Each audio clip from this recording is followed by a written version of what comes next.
नमस्कार, स्वागत है आपका। आप देख रहे हैं गुड लक टुडे। आपके साथ मैं हूं अदिति और मेरे साथ स्टूडियो में मौजूद है पंडित शैलेंद्र पांडे जी। पंडित जी, बहुत बहुत स्वागत है आपका। नमस्कार। तो आज गुड लक टुडे में हम बात करेंगे चंद्रमा की समस्याओं की। मानव का मन और भावनाएं चंद्रमा का ही क्षेत्र माना जाता है। चंद्रमा को नियंत्रित करके मानसिक स्थिति को उत्तम किया जा सकता है। आज विशेष रूप से हम जानेंगे कि चंद्रमा की 3 विशेष समस्याएं कौन सी हैं और उसको दूर करने के उपाय क्या हैं। कार्यक्रम में आपका गुड लक बढ़ाने वाले बहुत से उपाय हैं, बने रहिए हमारे साथ। लेकिन पहले बात करते हैं गुड लक मंत्र की।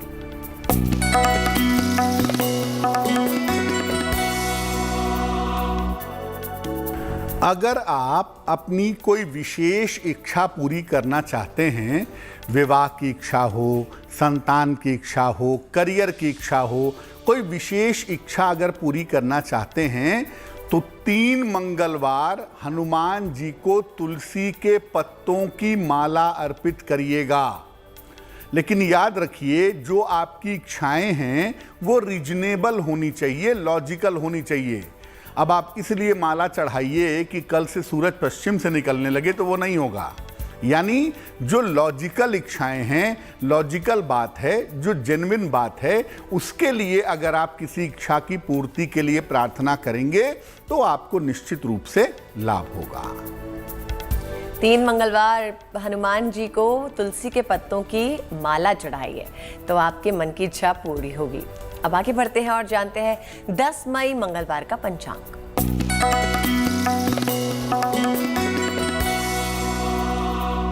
दिनांक 10 मई 2022, दिन मंगलवार, तिथि है वैशाख शुक्ल पक्ष की नवमी तिथि, शाम के 7:24 तक।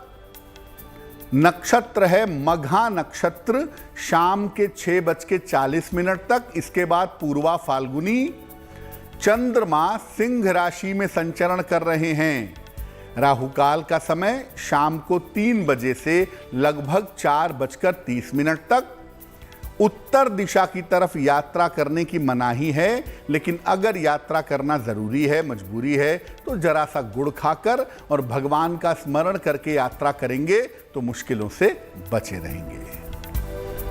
तो अब हम आगे बढ़ेंगे और बात करेंगे उसी टॉपिक की जिसके बारे में हमने शुरू में जिक्र किया था। जानेंगे कि क्या है चंद्र का महत्व। अगर हम चंद्रमा की बात करें तो मैं बता दूं कि 9 ग्रहों पर भारतीय ज्योतिष चलता है और 9 ग्रहों में सूर्य के बाद सर्वाधिक जो महत्वपूर्ण ग्रह है वो है चंद्रमा।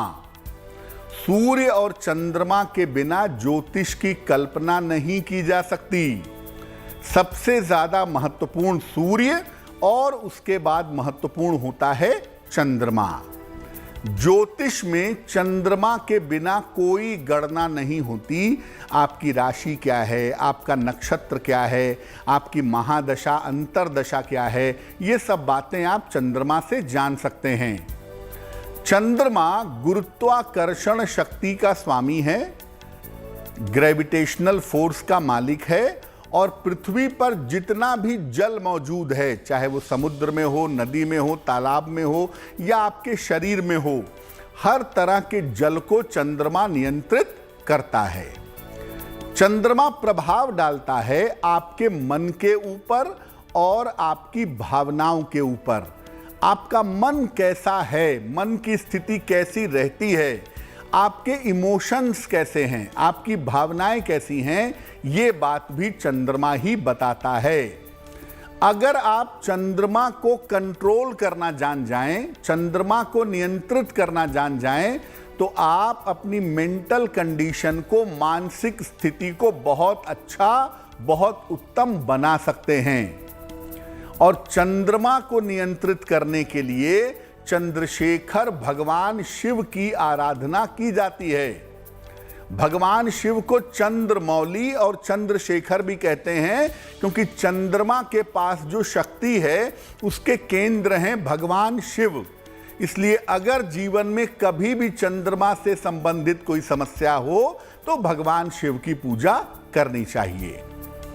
चंद्रमा का संबंध होता है आपके पेट के रोगों से, आपके हृदय रोग से, एसिडिटी से, आपकी नींद से, आपके आलस्य से, आपकी मानसिक स्थिति से।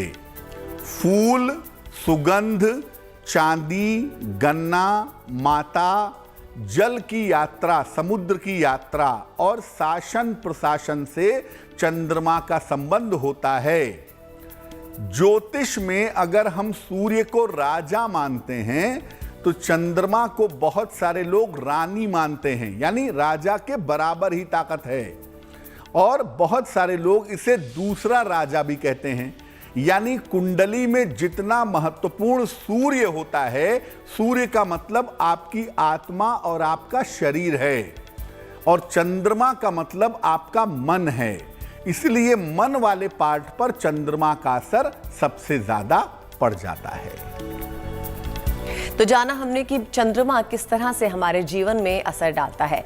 आगे बढ़ेंगे, कुछ देर में आपसे दोबारा से बातचीत होगी आपके सवालों को लेकर भी, लेकिन पहले हम जानेंगे कि मेष, वृषभ और मिथुन राशि वालों के लिए 10 मई का दिन कैसा रहने वाला है।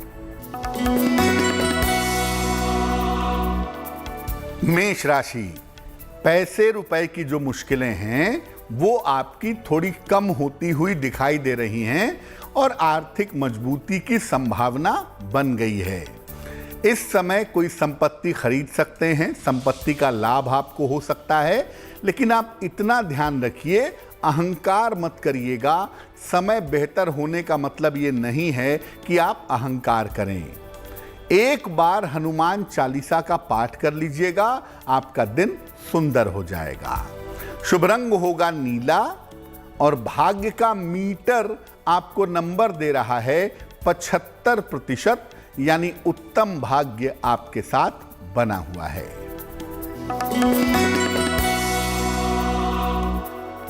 वृषभ राशि, स्वास्थ्य का बहुत ध्यान रखिए क्योंकि सेहत में आप लापरवाही कर रहे हैं। शरीर दर्द, हड्डियों का दर्द परेशान कर रहा होगा। बेवजह की चिंताएं भी आपके मन में दिखाई दे रही हैं, लेकिन देखिए एक राहत की बात यह है कि आपके परिवार का सहयोग आपके साथ बना रहेगा, आपके लिए बेहतर होगा।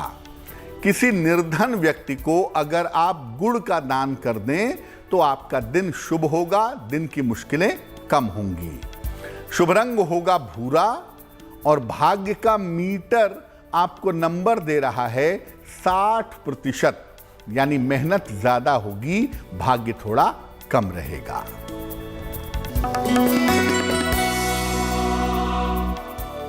मिथुन राशि, आपकी व्यस्तता बढ़ी रहेगी इस समय। कर्ज का लेन देन बिल्कुल मत करिएगा, नुकसान होगा। कोई शुभ सूचना जो आपके करियर या आपकी पढ़ाई से जुड़ी हुई है इस समय आपको प्राप्त होगी। आप 2 पत्ते तुलसी के हनुमान जी को समर्पित कर दीजिएगा, आपका दिन बेहतर हो जाएगा।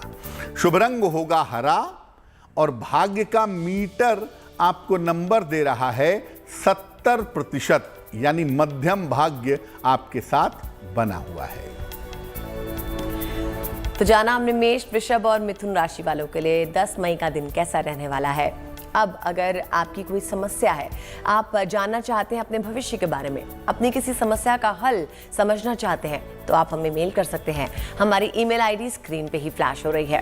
पंडित जी, अभी आप हमें बताइए कि कहां से और किसका मेल आया है। तो आज के कार्यक्रम का पहला मेल हम लेते हैं। नीलेश जी ने राजस्थान से हमें मेल लिखा है। इनकी जन्म तारीख है 24 अप्रैल 1982, 1982। जन्म का समय है 5:35 शाम को और जन्म का स्थान है बारन, राजस्थान। ये लिख रहे हैं जीवन में स्टेबिलिटी नहीं है, स्थायित्व नहीं है, तो जीवन में स्थायित्व कब आएगा। और दूसरा ये पूछ रहे हैं कि भविष्य कैसा रहेगा। नीलेश जी, आपकी कुंडली बनती है कन्या लग्न की और आपकी राशि बनती है मेष राशि।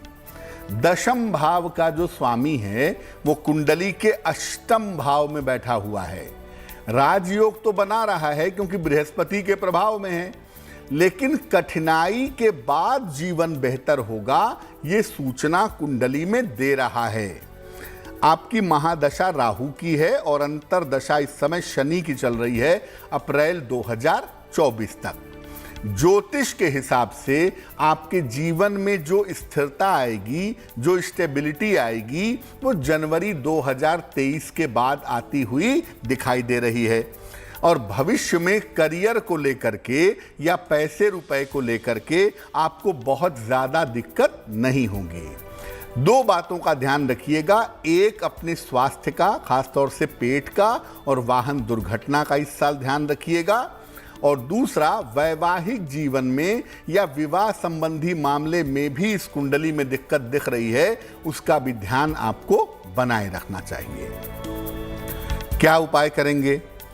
एक पन्ना बनवा करके पहनिए, लगभग 6 से 8 रत्ती का पन्ना, चांदी की अंगूठी में, दाहिने हाथ की सबसे छोटी उंगली में, बुधवार की शाम को एक पन्ना बनवा करके पहन लें और रोज सुबह सूर्य भगवान को जल चढ़ाएं। रोज शाम को 108 बार शनि मंत्र का जप करें, ओम शं शनैश्चराय नमः, तो आपके लिए बहुत अच्छा होगा। इससे पहले कि हम आगे बढ़े, आपको बता दें कि हम प्रोग्राम के अंत में एक विशेष राशि के बारे में विस्तार से बातचीत करेंगे, तो जरूर बने रहिए हमारे साथ, हो सकता है वो राशि आपकी हो। अब आगे बढ़ते हैं और बात करते हैं कि चंद्रमा की पहली समस्या केम द्रुम योग और उसका निवारण क्या है। चंद्रमा के बहुत सारे शुभ योग भी होते हैं और बहुत सारे अशुभ योग भी होते हैं, तो हमने आज अपने कार्यक्रम में चंद्रमा के 3 अशुभ योगों को लिया है, जिन योगों का प्रभाव कैसा है और उन योगों का निवारण क्या है, उनके दुष्प्रभाव से कैसे बचें, इस विषय पर सरल उपाय आपको बता रहे हैं। चंद्रमा की जो पहली समस्या है या चंद्रमा का जो पहला अशुभ योग है वो है केमद्रुम योग। कैसे बनता है? चंद्रमा कुंडली में जिस भी खाने में बैठा हुआ है उसके दोनों तरफ अगर कोई भी ग्रह नहीं है, दोनों खानों में, पिछले खाने में और अगले खाने में अगर कोई ग्रह नहीं है तो केमद्रुम योग बन जाता है। इसको कहते हैं आइसोलेटेड मून, अकेला चंद्रमा। ऐसी दशा में व्यक्ति को मानसिक रोग या मानसिक पीड़ा का सामना करना पड़ सकता है। देखिए, चंद्रमा जब भी दुष्प्रभावित होगा, चंद्रमा जब भी निगेटिव होगा, मन सबसे पहले प्रभावित होगा। तो अगर चंद्रमा केमद्रुम योग में है, कोई भी ग्रह उसके आसपास नहीं है, आइसोलेटेड मून है, तो इसे हम कहेंगे केमद्रुम योग और ये मानसिक समस्या पैदा करेगा। कभी कभी इसकी वजह से एपिलेप्सी जैसी प्रॉब्लम, मिर्गी जैसी प्रॉब्लम भी हो जाती है। देखिए, वैसे तो एपिलेप्सी होती है बुध और शनि की वजह से, लेकिन कई बार आपने देखा होगा कि बचपन में बच्चों को एपिलेप्सी हो जाती है, दौरे पड़ने लगते हैं। उसके पीछे भी जो ग्रह होता है, बचपन का जो ग्रह है वो चंद्रमा है, इसलिए अर्ली एज में ये समस्या पैदा कर देता है। केमद्रुम योग अगर कुंडली में है तो व्यक्ति को दरिद्रता का सामना भी करना पड़ता है। व्यक्ति दरिद्र हो सकता है या पैसे रुपयों की बहुत मुश्किल उठा सकता है। ऐसा होने पर धन को लेकर भी जीवन में बहुत सारे उतार चढ़ाव होते हैं। हो सकता है कि बाकी ग्रहों की कृपा से आपके पास धन आने लगे, लेकिन ये बात पक्की तौर पे समझ लीजिएगा कि कभी आएगा, कभी नहीं आएगा, उतार चढ़ाव बने रहेंगे। क्या उपाय करना चाहिए? अगर कुंडली में चंद्रमा का केमद्रुम योग है तो आप कौन सा ऐसा उपाय नियमित रूप से करें कि आपको लाभ हो? सोमवार को सुबह स्नान करके भगवान शिव के सामने बैठिए, चाहे भगवान शिव की मूर्ति हो, उनका चित्र हो या शिवलिंग हो, उसके सामने बैठिए और फिर रुद्राक्ष की माला से एक मंत्र पढ़ेंगे, ओम चंद्रशेखराय नमः। ओम चंद्रशेखराय नमः, इस मंत्र का 3 माला 108 गुणे 3 बार इसका जप करेंगे और फिर भगवान शिव से केमद्रुम योग भंग करने की प्रार्थना करेंगे। ये उपाय हर सोमवार को सुबह के समय आप करते जाइए। हर सोमवार को सुबह 15 मिनट समय निकालिए और ये उपाय करिए। केमद्रुम योग का दुष्प्रभाव आपके ऊपर नहीं पड़ेगा। और केमद्रुम योग से अगर आप बचना चाहते हैं तो शिव जी की उपासना करते रहिए, जरूर आपकी परेशानियां कम होंगी। आज भाग्य का दरवाजा कुछ ही देर में जानेंगे, लेकिन फिलहाल जानते हैं कर्क, सिंह और कन्या राशि का दैनिक राशिफल। बात करते हैं कर्क राशि की। धन लाभ की स्थितियां आपके लिए फिलहाल अच्छी दिखाई दे रही हैं और करियर की स्थिति भी आपके लिए कुल मिलाकर ठीक रहेगी। पारिवारिक जीवन में इस समय सुधार होता हुआ आपके दिख रहा है। अब आप चाहते हैं कि दिन और भी अच्छा हो जाए तो एक बार हनुमान चालीसा का पाठ कीजिएगा, आपका दिन और भी शुभ होगा। शुभ रंग होगा फिरोजी और भाग्य का मीटर आपको नंबर दे रहा है 80%, यानी बहुत अच्छा भाग्य आपके साथ बना हुआ है।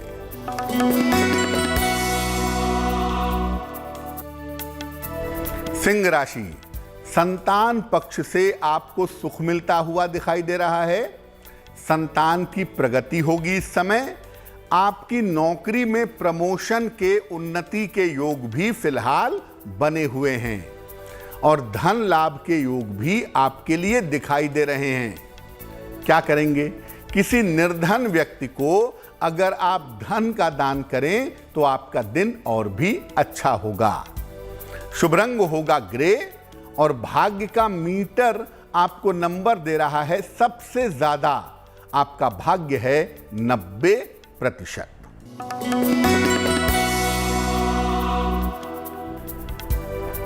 कन्या राशि, खान पान का ख्याल रखिए। डाइजेशन इस समय बिगड़ सकता है। उल्टी सीधी चीजें खाने से आप बीमार हो सकते हैं। बेवजह के वाद विवादों से भी इस समय आपको बचाव करना चाहिए और इस समय संतान पक्ष की चिंता भी आपके लिए दिखाई दे रही है। अब दिन को बेहतर कैसे बनाएं? किसी निर्धन व्यक्ति को अगर आप गुड़ का दान करें तो आपका दिन शुभ होगा, दिन आपका मंगलकारी होगा। शुभ रंग जिसका प्रयोग करेंगे वो होगा लाल और भाग्य का मीटर आपको नंबर दे रहा है 60%, यानी मेहनत ज्यादा होगी और भाग्य थोड़ा कम रहेगा। फिर से एक बार बता दें कि एक विशेष राशि के बारे में हम प्रोग्राम के अंत में जरूर बातचीत करेंगे। बने रहिए हमारे साथ, देखिए कहीं वो राशि आपकी ना हो। अब आगे बढ़ते हैं और लेते हैं आपका सवाल। जानते हैं किसने सवाल भेजा है, कहां से भेजा है और क्या है समस्या, बताइए पंडित जी।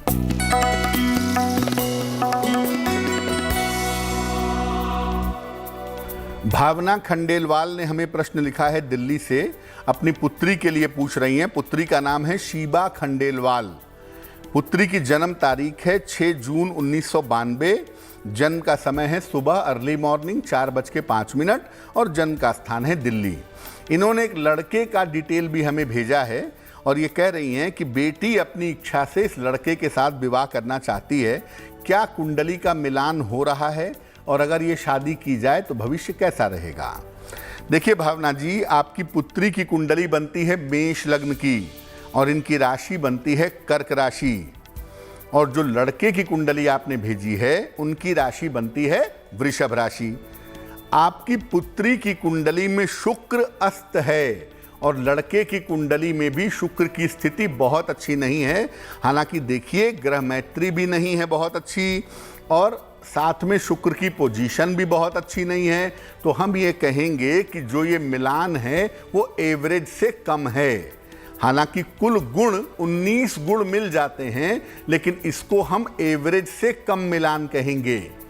अगर ये शादी की जाती है तो लड़के और लड़की के बीच में विचारों को लेकर के, तालमेल को लेकर के जीवन भर दिक्कतें बनी रहेंगी, क्योंकि लड़का भी डोमिनेट करेगा और लड़की थोड़ी एग्रेसिव नेचर की है, वहां पे दिक्कतें हो सकती हैं। तो ज्योतिष के हिसाब से इस विवाह को हम बिलो एवरेज कहेंगे।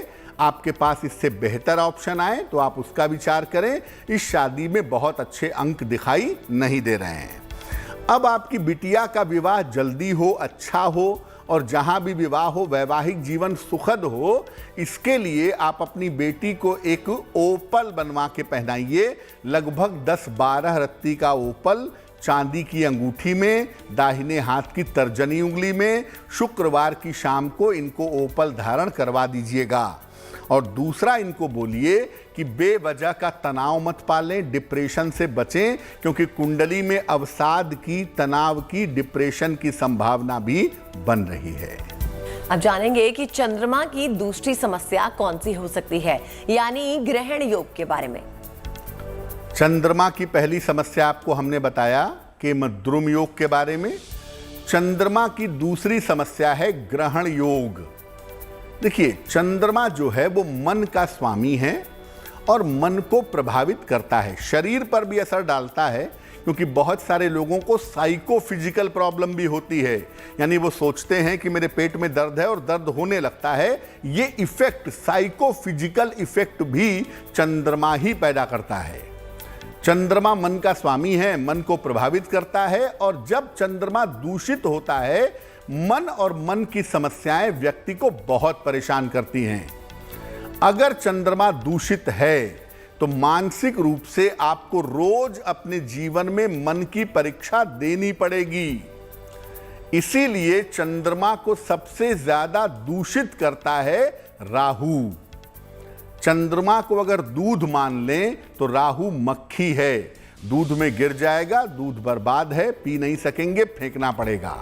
यानी चंद्रमा के साथ राहु का अगर संबंध हो, राहु और चंद्रमा एक साथ हो, तो ये योग बन जाता है। इसे ग्रहण योग कहते हैं।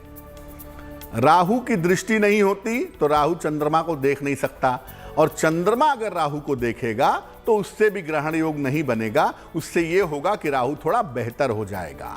इसीलिए राहु और चंद्रमा जब एक साथ हो कुंडली में, तो कुंडली में ग्रहण योग बनता है। अगर इसमें सूर्य भी शामिल हो गया तो परफेक्ट ग्रहण योग बनेगा।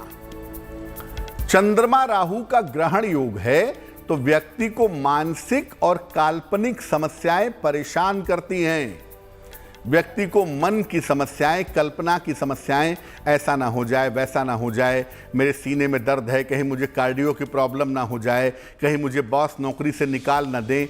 ये जो मन की और कल्पना की समस्याएं हैं, ये व्यक्ति को परेशान करती हैं। क्या उपाय करना चाहिए? अगर कुंडली में चंद्रमा का ग्रहण योग है तो सोमवार को स्नान करके सुबह के समय भगवान शिव के सामने बैठिए। भगवान शिव का चित्र हो, उनकी मूर्ति हो या शिवलिंग हो, उसके सामने बैठिए। शिव जी का एक मंत्र है, स्क्रीन पर देखिए। मंत्र है ओम आशुतोषाय नमः। ओम आशुतोषाय नमः। आशु का मतलब होता है जल्दी, और तोषाय का मतलब होता है तुष्ट होने वाले, जो जल्दी प्रसन्न हो जाएं वो है आशुतोष।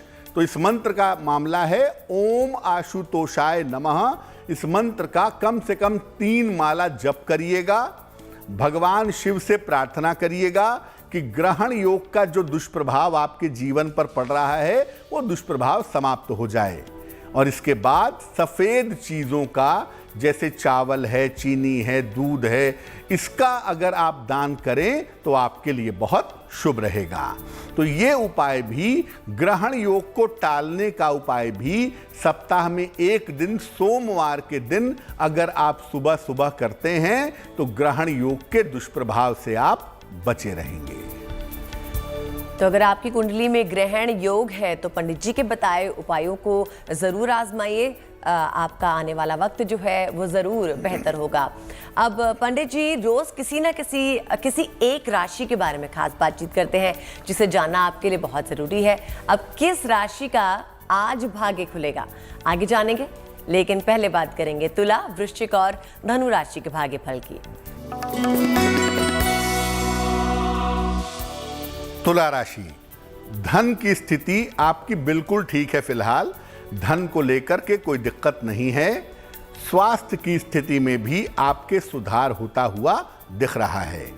इस समय देखिए बेवजह की दौड़ भाग हो सकती है, इसलिए बेवजह की दौड़ भाग से अगर आप बचें तो आपके लिए बेहतर होगा। एक लाल फूल अगर आप हनुमान जी को अर्पित कर दें तो आपका दिन शुभ होगा, मंगलकारी होगा। शुभ रंग होगा गुलाबी और भाग्य का मीटर आपको नंबर दे रहा है 70%, यानी मध्यम भाग्य आपके साथ बना हुआ है। वृश्चिक राशि, आर्थिक लाभ के सुंदर योग आपके लिए दिखाई दे रहे हैं। करियर की स्थिति भी बहुत बढ़िया बनी हुई है और इस समय थोड़ा सा एक प्रेशर आ सकता है, किसी मित्र की जिम्मेदारी आपको निभानी पड़ सकती है। एक बार हनुमान चालीसा का अगर आप पाठ कर लें तो आपका दिन बहुत ज्यादा अच्छा होगा, बहुत सफलता की प्राप्ति होगी। शुभ रंग होगा सफेद और भाग्य का मीटर आपको नंबर दे रहा है 80%, यानी बहुत अच्छा भाग्य आपके साथ बना हुआ है।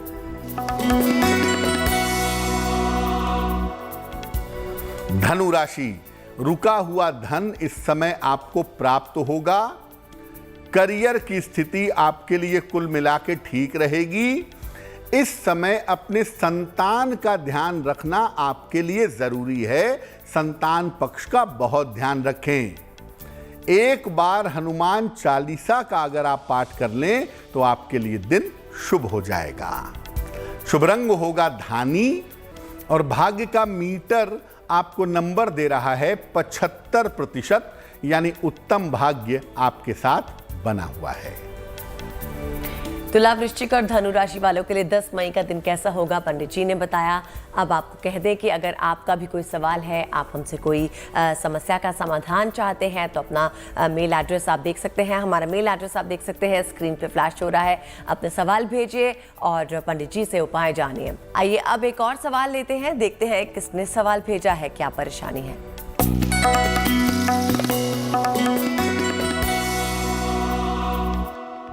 निखिल गुप्ता जी ने हमें मेल लिखा है, अमरावती महाराष्ट्र से लिखते हैं ये।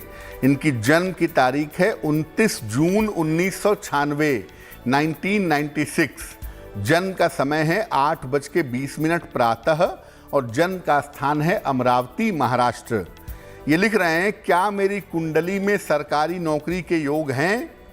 मुझे व्यवसाय में जाना चाहिए या नौकरी करनी चाहिए?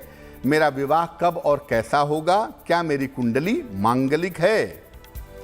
निखिल, आपकी कुंडली बनती है कर्क लग्न की और आपकी राशि बनती है वृश्चिक राशि।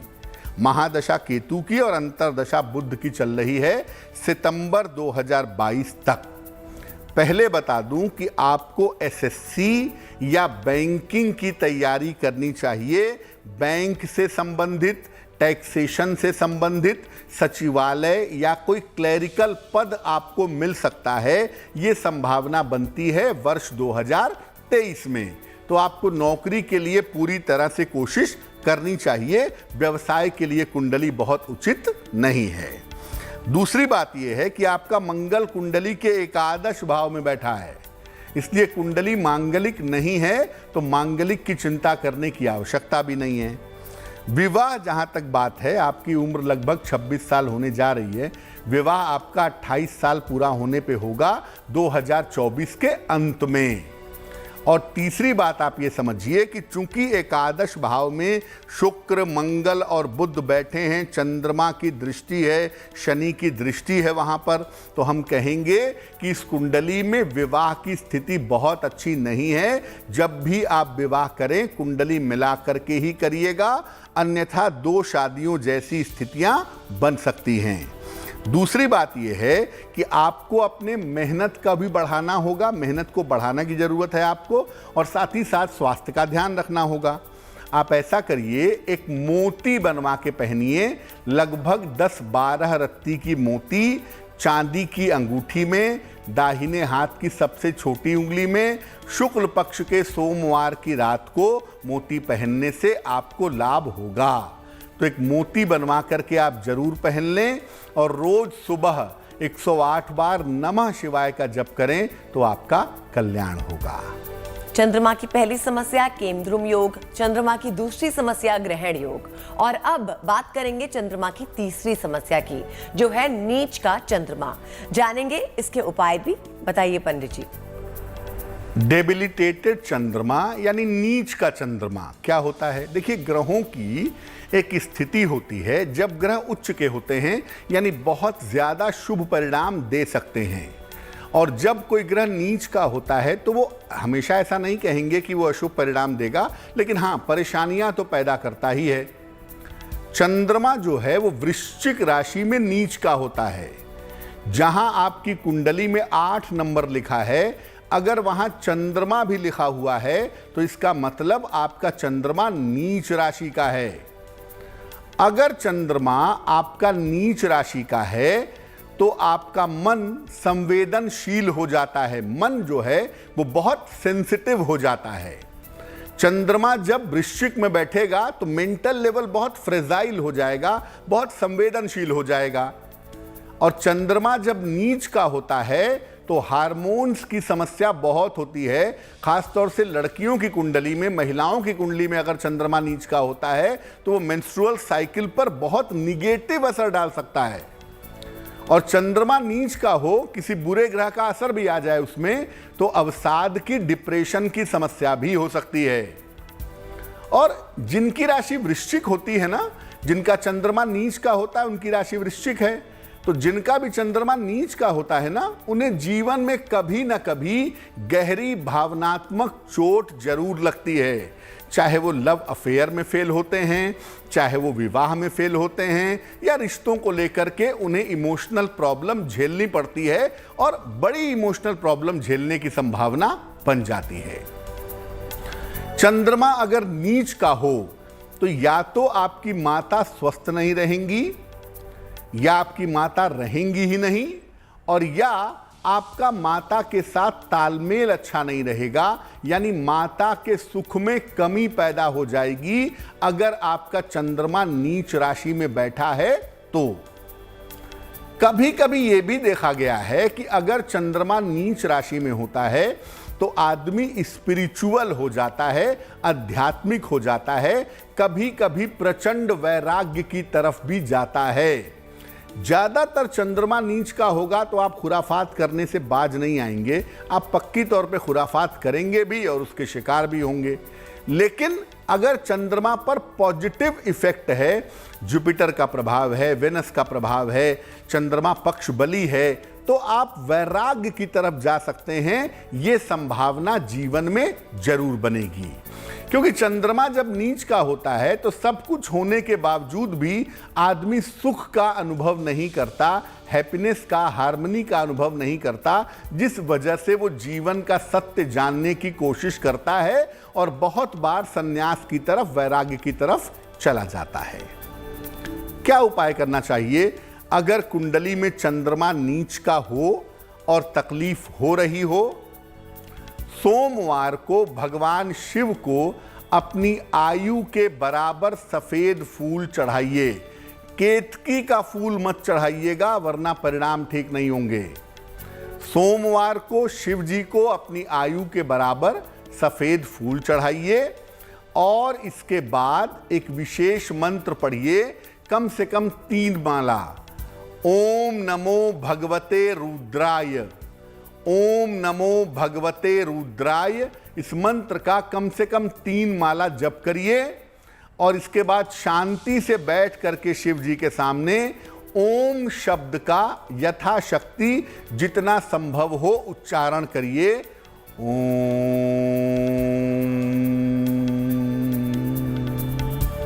शांति से बैठ करके ओम शब्द का गहराई से उच्चारण करिए, और जब आप ऐसा कर लें, 5-10 मिनट हो जाएं, तब आप भगवान शिव से प्रार्थना करें कि आपके जीवन में जो मन की पीड़ा है, मन की जो समस्या है, मन की जो दिक्कतें हैं, उसका प्रभाव आपके ऊपर ना पड़े, आप मानसिक रूप से बेहतर और मजबूत होते जाएं। पंडित जी ने हमें चंद्रमा के तीनों अशुभ योगों के बारे में बता दिया, लेकिन पंडित जी में आप बता रहे थे कि निचले तौर का जो चंद्रमा है उसके बारे में, जब इंसान उससे ग्रसित होता है तो वो अपनी माँ की जो है रिस्पेक्ट नहीं करता या अपनी माँ को तंग करता है। आपने एक बात ये भी कही कि वो स्पिरिचुअल हो जाता है, मगर ऐसे में कोई सोच नहीं सकता कि चंद्रमा जब अपने निचले स्तर पर होगा तो वो स्पिरिचुअल हो जाएगा, मतलब लक्षणों में ये पहचान में नहीं आएगा। तो ऐसे कौन से लक्षण हैं जिससे समझ में आए कि जो चंद्रमा है वो निचले स्तर का है? देखिए, बहुत सामान्य सा लक्षण है। अगर चंद्रमा नीच राशि में कुंडली में होगा, मानसिक रूप से आपको पीड़ाएं रहेंगी। हम ये नहीं कहते कि जिनका चंद्रमा नीच का है वो अपनी माँ के साथ बुरा व्यवहार करेंगे, ऐसा हो सकता है। 3 संभावना है। एक संभावना ये है कि माता रहेंगी ही नहीं, दूसरी संभावना ये है कि आप माता से दूर रहेंगे, और तीसरी संभावना ये है कि आपका माता के साथ संबंध अच्छा नहीं रहेगा या आप माता को कष्ट देंगे, तकलीफें आपको होंगी और उनको भी होंगी। लेकिन जब चंद्रमा नीच राशि में बैठा हो, पाप ग्रहों से प्रभावित हो, तो आदमी को बहुत मानसिक पीड़ा होती है जीवन में। और जब किसी व्यक्ति को मानसिक पीड़ा होती है तो या तो व्यक्ति डिप्रेशन में जाता है, और या उस मानसिक पीड़ा को दूर करने के लिए अध्यात्म के रास्ते पर चलने का प्रयास करता है।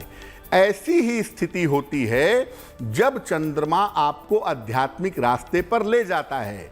और ऐसा मैंने स्वयं देखा है कि चंद्रमा अगर नीच राशि में हो, लेकिन अगर कुंडली में बृहस्पति या शुक्र प्रबल स्थिति में हो, चंद्रमा से संबंध बना रहे हों, तो व्यक्ति आध्यात्मिक मार्ग पर जरूर चलता है। और बता दें आपको कि अगर आप भी सवाल पूछना चाहते हैं हमसे तो हमें मेल ज़रूर कर सकते हैं। कोशिश यही है कि ज़्यादा से ज़्यादा हम अपने दर्शकों के सवालों का जवाब दे पाएं। फिलहाल अभी बात करते हैं मकर, कुंभ और मीन राशि के दैनिक राशिफल की।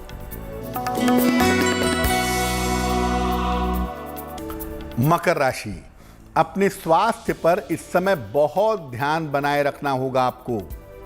धन खर्च पर भी ध्यान दें, क्योंकि पैसे आपके ज़्यादा खर्च हो रहे हैं, उसका मैनेजमेंट करें। और ऑफिस में ऐसा कुछ मत करिएगा जिससे आपके सहयोगी के साथ या आपके बॉस के साथ आपके विवाद हो जाएं। किसी निर्धन व्यक्ति को अगर आप गुड़ का दान करें तो आपका दिन बेहतर होगा, दिन की मुश्किलें कम होंगी। शुभ रंग जिसका प्रयोग करेंगे वो होगा पीला, और भाग्य का मीटर आपको नंबर दे रहा है 60%, यानी मेहनत ज्यादा होगी, भाग्य थोड़ा कम रहेगा।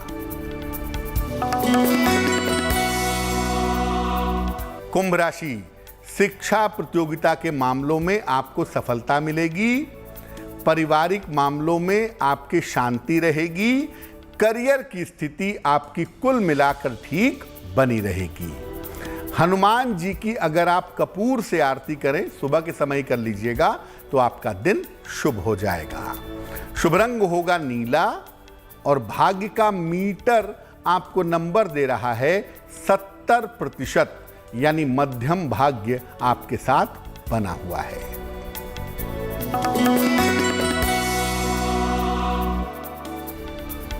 मीन राशि, करियर की स्थिति आपकी कुल मिलाकर ठीक रहने वाली है, और आपका स्वास्थ्य भी बेहतर दिखाई दे रहा है।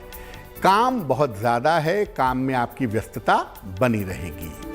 अगर आप हनुमान जी को एक लाल फूल अर्पित कर दें तो आपका दिन और भी ज्यादा शुभ होगा। शुभ रंग होगा आसमानी, और भाग्य का मीटर आपको नंबर दे रहा है 65%, यानी जितनी मेहनत होगी उतना ही आपको फायदा होगा।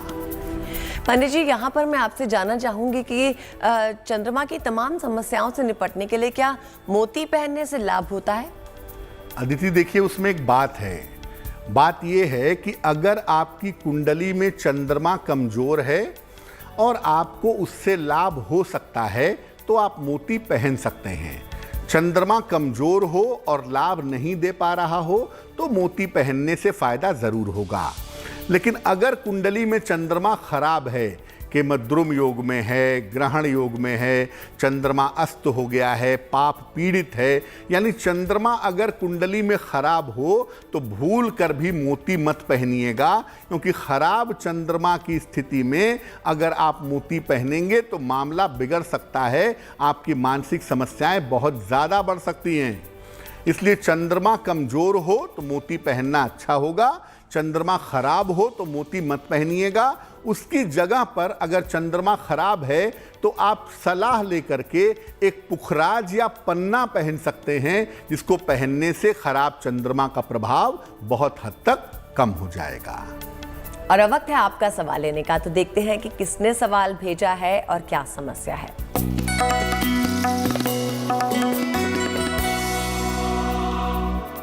तो आज के अंक का आखिरी प्रश्न हम लेते हैं। पायल कुमारी ने हमें रांची से प्रश्न लिखा है। इनकी जन्म की तारीख है 13 सितंबर 2006, जन्म का समय है 3:50 शाम को और जन्म स्थान है रांची, झारखंड। ये लिख रही हैं किस क्षेत्र में कैरियर बनाना अच्छा होगा और भविष्य में स्वास्थ्य कैसा रहेगा। पायल, आपकी कुंडली बनती है मकर लग्न की और आपकी राशि बनती है वृषभ राशि। महादशा राहु की और अंतरदशा भी राहु की चल रही है।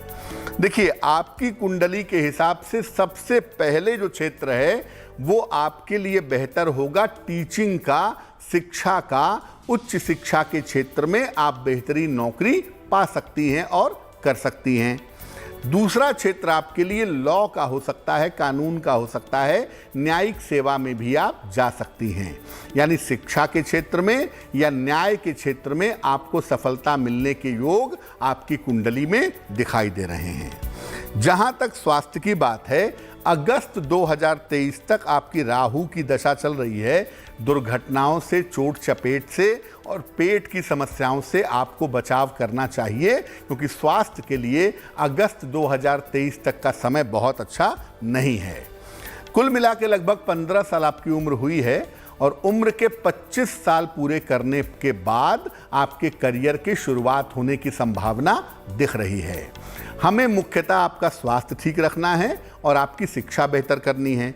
तो आप ऐसा करें, एक ओपल बनवा के पहन लें, लगभग 8-10 रत्ती का ओपल चांदी के लॉकेट में, काले धागे में। शुक्रवार की शाम को अगर आप गले में ओपल धारण करें तो आपके लिए बहुत शुभ होगा। और दूसरा काम करें, सुबह नहा करके 10 बजे के पहले सूर्य भगवान को जल चढ़ाएं तो वो और भी ज़्यादा अच्छा होगा। तो ये तो था आज का सवाल। अब जानेंगे कि जिनका जन्मदिन ही 10 मई को होता है, उनके लिए आने वाला साल कैसा होगा।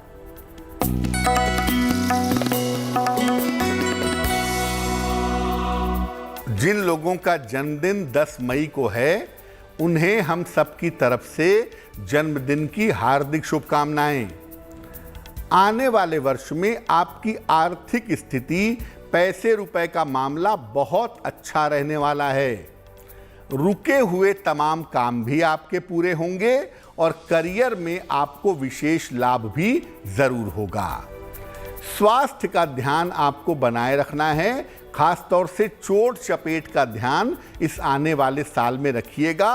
और इस साल माता पिता के स्वास्थ्य का और आयु का ध्यान रखना भी आपके लिए जरूरी होगा। क्या करेंगे? पूरे साल भर भगवान सूर्य को अगर आप जल अर्पित करें, रोज सुबह 10 बजे के पहले स्नान करके सादा जल, प्लेन वाटर अगर आप सूर्य भगवान को चढ़ाएं तो आपके लिए बहुत अच्छा रहेगा। और वक्त है आज की जिज्ञासा का। जानते हैं पंडित जी से आज हमें क्या बताने वाले हैं। आज की जिज्ञासा है कि भगवान शिव की उपासना जब अकेले की जाती है और जब मां पार्वती के साथ की जाती है तो उसमें अंतर क्या है? एक बात बता दूं कि जो शिवलिंग आप देखते हैं उसमें शिव और शक्ति दोनों हैं। आपको पता हो या ना पता हो, लेकिन जब आप शिवलिंग की पूजा करते हैं तो दरअसल आप शिव जी और मां पार्वती दोनों की पूजा करते हैं। भगवान शिव की जब अकेले पूजा की जाती है तो ये गुरु रूप में की जाती है। शिव आज भी गुरु हैं, आदि गुरु हैं। इसलिए अकेले जब आप शिव जी की पूजा करते हैं तो वो आपको गुरु के रूप में प्राप्त होते हैं। मां पार्वती के साथ जब आप उनकी पूजा करते हैं तो वो भगवान के रूप में प्राप्त होते हैं। और जब शिव परिवार के साथ इनकी पूजा की जाती है तो वो बिल्कुल वैसे ही की जाती है जैसे वो आपके परिवार के सदस्य हैं, आपके बहुत करीबी हैं, आपके बहुत निकटवर्ती हैं। तो अकेले शिव जी गुरु के स्वरूप में पूजे जाएंगे, मां पार्वती के साथ भगवान शंकर के रूप में पूजे जाएंगे और शिव परिवार के साथ एक गृहस्थ की तरह, एक देवता की तरह, एक प्रिय व्यक्ति की तरह उनकी पूजा की जाती है।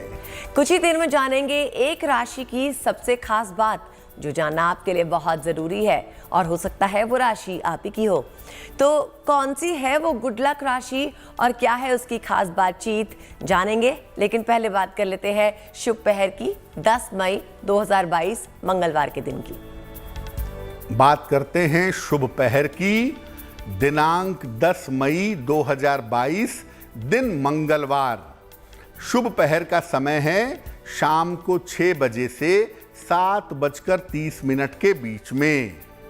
इस समय में हनुमान जी को लाल फूल आपको अर्पित करना है, लाल फूल आपको चढ़ाना है और पूजा करनी है। संभव हो तो हनुमान चालीसा भी पढ़ लीजिएगा एक बार।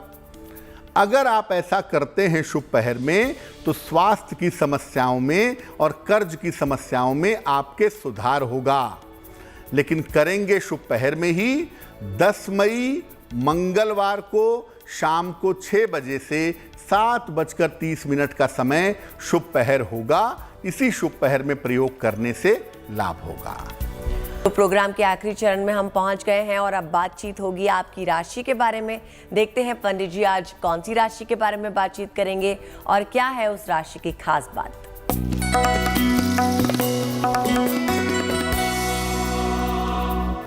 आज की जो राशि हमने ली है आपकी, वो राशि है मेष राशि। और मेष राशि वालों को बता दूं कि आपका जो समय अभी चल रहा है अगले 2-2.5 महीने तक वो बहुत अच्छा है और आपके तमाम काम इस समय बनेंगे, तमाम काम आपके पूरे होंगे। जो भी महत्वपूर्ण काम हैं इस समय समेटिए और निपटाइए, काम में सफलता जरूर मिलेगी। हो सकता है इस समय संपत्ति और वाहन भी खरीदना चाहते हों। अगर कोई प्रॉपर्टी लेना चाहते हैं या गाड़ी खरीदना चाहते हैं, अगले 6 महीने में कभी भी प्रयास कर सकते हैं। संपत्ति और वाहन का लाभ आपको होगा। थोड़ा सा ध्यान अपनी हड्डियों का जरूर रखिएगा, सर दर्द का जरूर रखिएगा, क्योंकि यहां पर थोड़ी सी परेशानी आपके लिए दिख रही है। अब आपको अलग से एक उपाय बता देते हैं। अगले 1 महीने तक एक लोटे में जल लीजिए, उसमें चुटकी भर हल्दी मिलाइए और ये हल्दी मिला हुआ जल सूर्य भगवान को चढ़ाइए। आपका आने वाला समय बहुत लाभकारी होगा, बहुत फायदेमंद होगा। अब पंडित जी से जानते हैं आज का महा उपाय।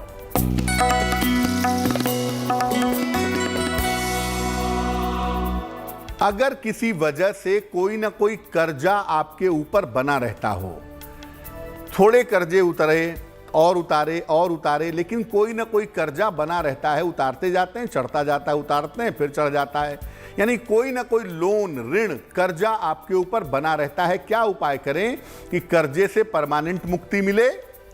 हर मंगलवार को सुबह शिव जी के मंदिर जाइए, शिवलिंग पर गुलाब का फूल अर्पित करिए और इसके बाद शिव जी के सामने खड़े होकर के या मंदिर में बैठ करके 108 बार ओम ऋण मुक्तेश्वराय नमः शिवाय, ओम ऋण मुक्तेश्वराय नमः शिवाय, इस मंत्र का जप करिएगा। इससे आपको लाभ होगा। और अपने घर के मेन डोर पर, घर से निकलते समय लेफ्ट हो या राइट हो, किसी भी तरफ एक अनार का पौधा लगाइए, उसकी देखभाल करिए। कर्ज के चक्र से आपको मुक्ति मिल जाएगी। तो जाना हमने पंडित जी से आज का महा उपाय और इसी के साथ वक्त हो गया है आप सभी से विदा लेने का। पंडित जी आपका भी बहुत बहुत शुक्रिया हमारे साथ जुड़ने के लिए। धन्यवाद। तो मुझे यानी अदिति को भी दीजिए इजाजत, लेकिन देश और दुनिया की बाकी खबरों के लिए आप देखते रहिए GNT यानी गुड न्यूज टुडे।